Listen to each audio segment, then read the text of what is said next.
Meron tayong i-scan na Ford Taurus, palyado. Sabi palyado, misfiring ang engine. Tingnan natin, andarin muna natin, nakikita natin kung talaga misfire. Ayun.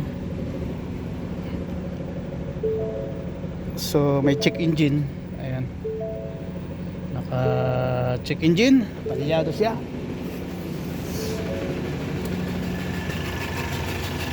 Yun, no? Napaka palyado ang makina, oh. Lakas ang vibration, oh. Ayan. So ayan ang before. Tingnan natin kung ano yung trouble, mag-i-scan muna tayo.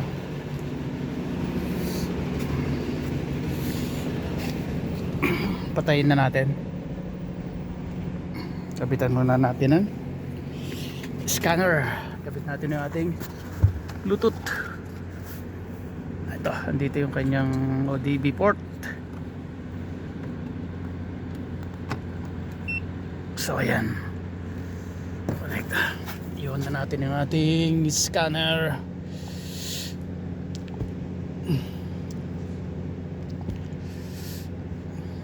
Initializing. Close. Scan natin. On.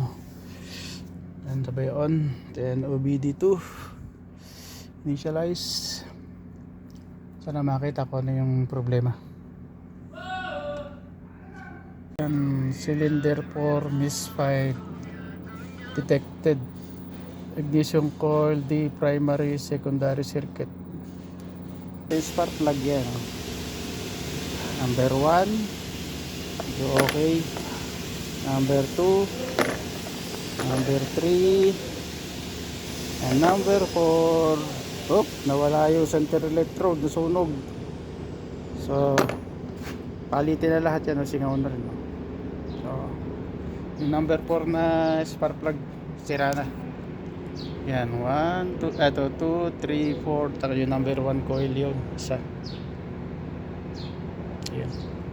So spark plug kaya palyado. Mamaya pagkabili yung spark plug, pa-order muna tayo. So yun ang problema muna niya. Okay, tingnan natin tong coil ng number 4 kung okay siya.